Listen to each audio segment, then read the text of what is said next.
की रज उड़ करके पत्थर पे गई तो उससे अहिल्या नाम की नारी प्रकट हो गई। मेरे पास और कोई साधन नहीं है परिवार को चलाने के, तो मैं चाहता हूं कि मैं आपके पांव को धुला दूं, क्योंकि इसके अंदर जो रज लगी हुई है, धूल लगी हुई है, उसके अंदर जादू है, वो धूल हट जाएगी, मेरी नाव बच जाएगी। मैं आपके चरणों को धुलाना चाहता हूं, इस धूल को, मिट्टी को साफ करना चाहता हूं। क्यों? मानो आज केवट सोच रहा है बहाने से ही सही, कम से कम प्रभु के पांव तो धो लिए जाए, बहाने से ही सही। कुछ काम जीवन में याद रखना बहाने से ही हो जाते हैं। कभी कभी कोई काम बहाने से ही बन जाते हैं। एक महात्मा जी किसी के घर में गए, तो जैसे ही घर में गए तो बूढ़ी माता ने नाना प्रकार के व्यंजन बनाए, जैसे तैसे खाने के लिए दिए, सब कुछ दिया। तो पापड़ भी रखा हुआ था, पापड़, और वो देना परोसना भूल गई। अब महात्मा जी भोजन करने लगे, सामने डाइनिंग टेबल पे रखा हुआ है पापड़, और अब मन वही जाए बार बार, तो महात्मा जी बोले कैसे पापड़ चाहिए। इंसान का ये स्वभाव है, करोड़ों की चीज मिल जाए तो 2 कौड़ी की लगे, और ना मिले तो 2 कौड़ी की चीज करोड़ों की लगे। तो मन तो बहुत है कि पापड़ खाऊं, पर मांगू कैसे? बोले कि गुरु जी तो भुक्कड़ है। तो बार बार वही ध्यान जा रहा है। माता जी परोसने, पीठ हो गई माता जी की दवा, तो उसने सोचा क्या करूं? अरे माता जी, अहो भाग्य हमारे, अहो भाग्य आज हमारे, जो आपके मैं दर्शन कर पाया हूं, आज तो मैं मर ही गया होता। बुढ़िया माता ने कहा क्यों, क्या हुआ ऐसा? अरे क्या बताऊं माता जी आपको, रास्ते में आ रहा था, इतना बड़ा सांप देखा मैंने, इतना बड़ा सांप देखा, डस लेता तो मैं मर ही जाता।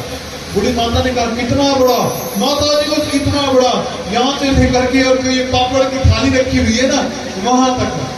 बूढ़ी माता ने कहा ओहो गुरु जी, मैं तो पापड़ परोसना ही भूल गई। और नहीं नहीं, मैं तो सांप की बात कर रहा हूं। तो कुछ काम बहाने से ही बन जाए, तो सोच रहा है कि बहाने से कम भगवान के पांव को धुला दो।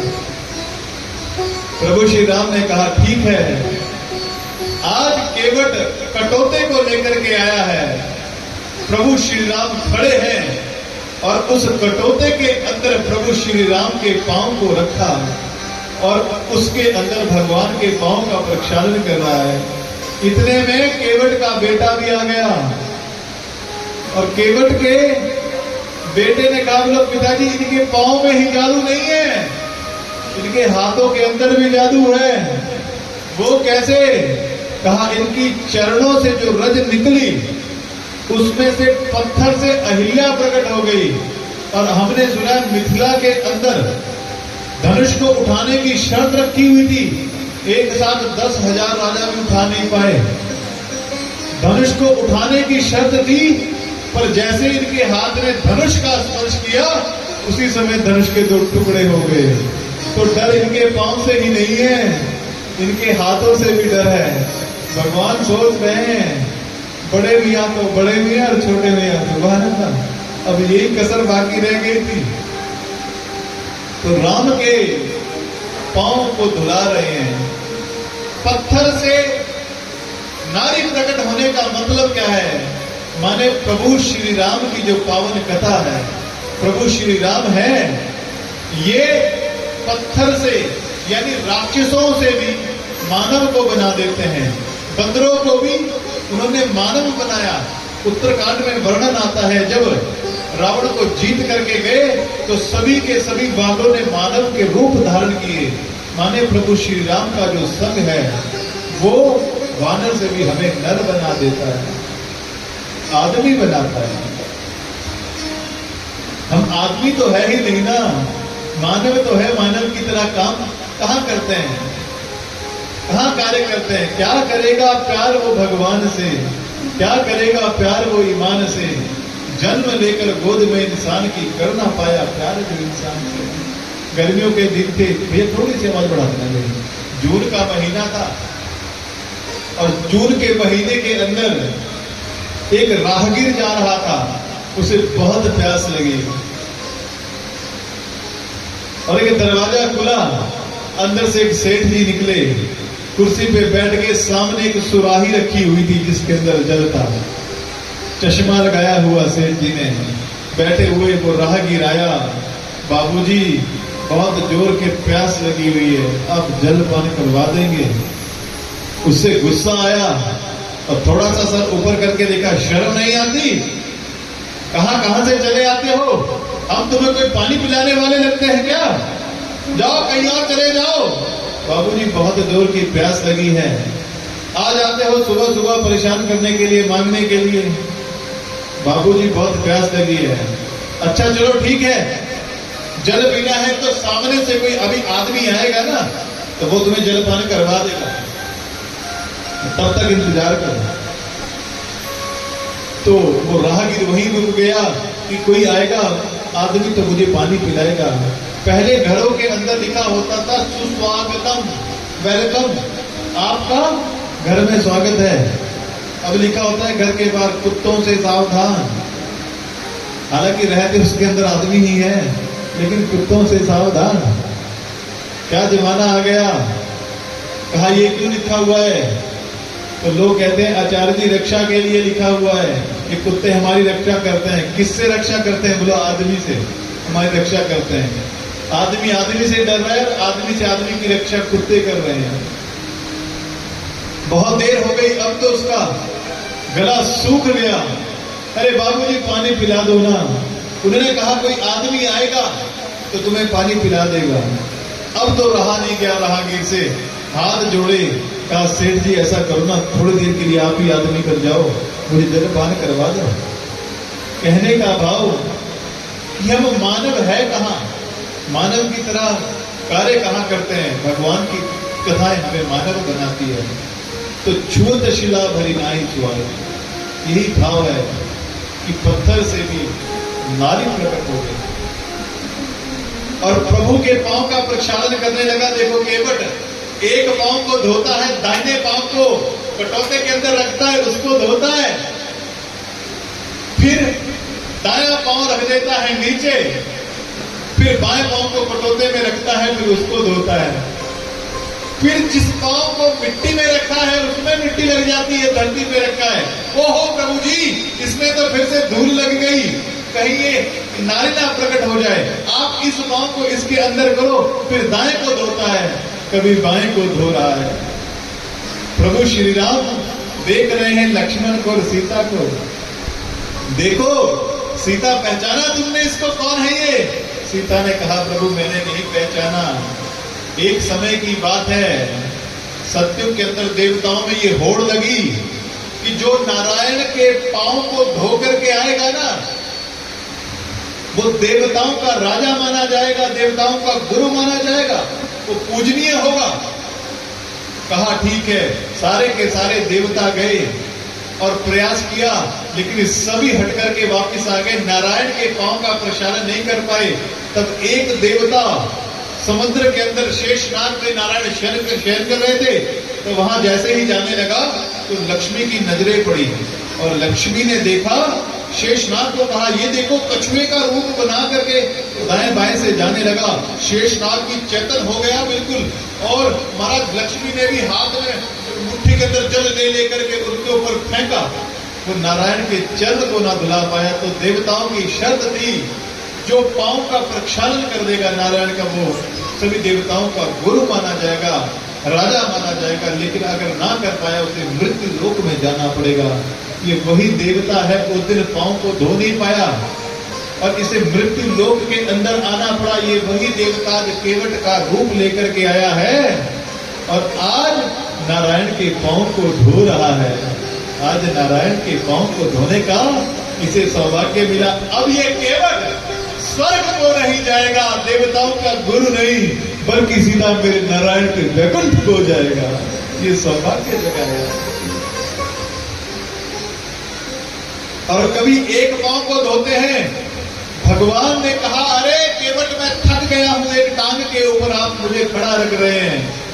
तो केवट ने कहा प्रभु एक बात बताओ, संसार में जिनको आप एक ही टांग देते हो वो भी तो संसार में एक टांग पे ही खड़े रहते हैं, इसलिए आप भी खड़े रहो। आकाश के देवता पुष्पों की वर्षा कर रहे हैं, वाह रे केवट भगत का तो एक टांग पे खड़ा होता हुआ भगवान की भक्ति करते हुए देखा है, पर आज साक्षात परमात्मा अपने भगत के लिए एक टांग के ऊपर खड़ा हुआ है। अरे केवट, मैं इसलिए बोल रहा हूं कि मैं थक रहा हूं प्रभु।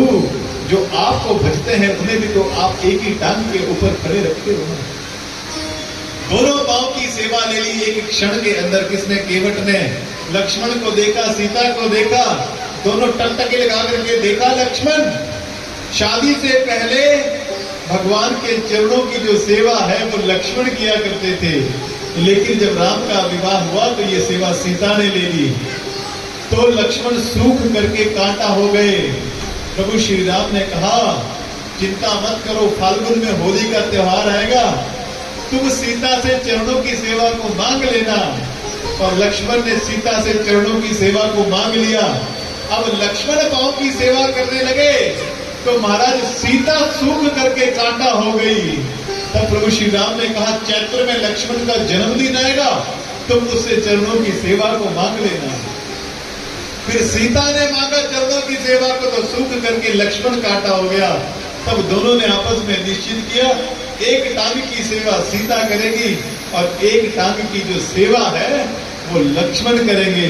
और आज प्रभु श्री राम कह रहे हैं लक्ष्मण सीता को, देखो केवट के भाग्य को।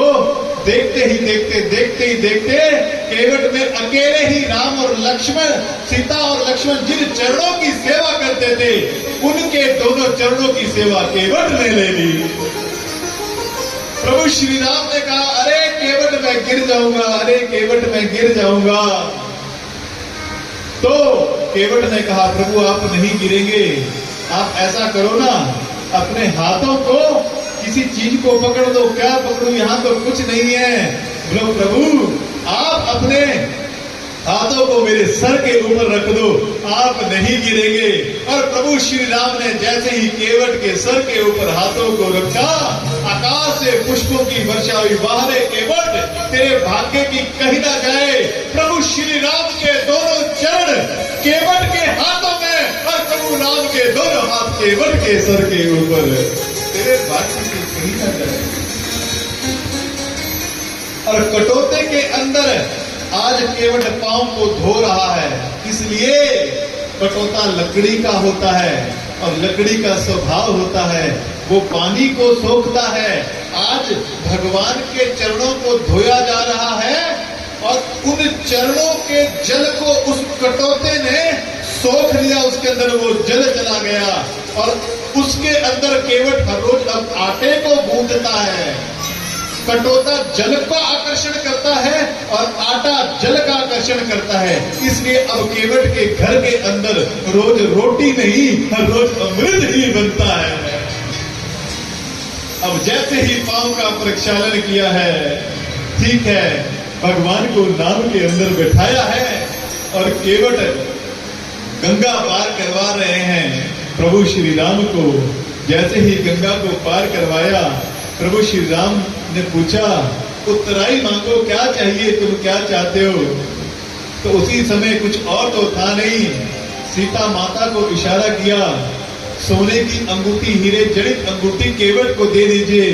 सीता माता ने उत्तराई के रूप में जैसे ही निकाली, केवट को देना चाहिए, तो उसी समय केवट ने कहा, नहीं प्रभु, एक ही व्यापार करने वाले दो लोग एक दूसरे से उत्तराई नहीं देते हैं, बिजनेस नहीं करते।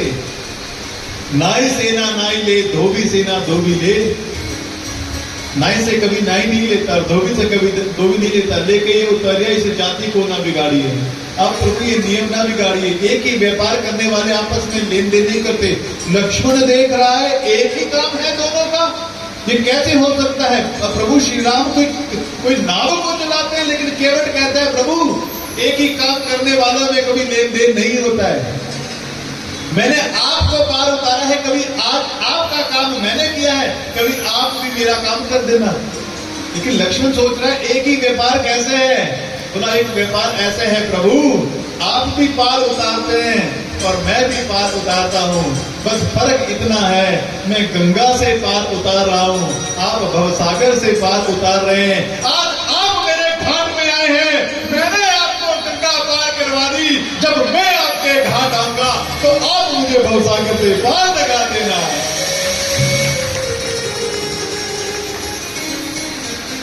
प्रभु श्री राम प्रसन्न हुए हैं। केवट की सरलता को देख करके चरणों में केवट ने प्रणाम किया।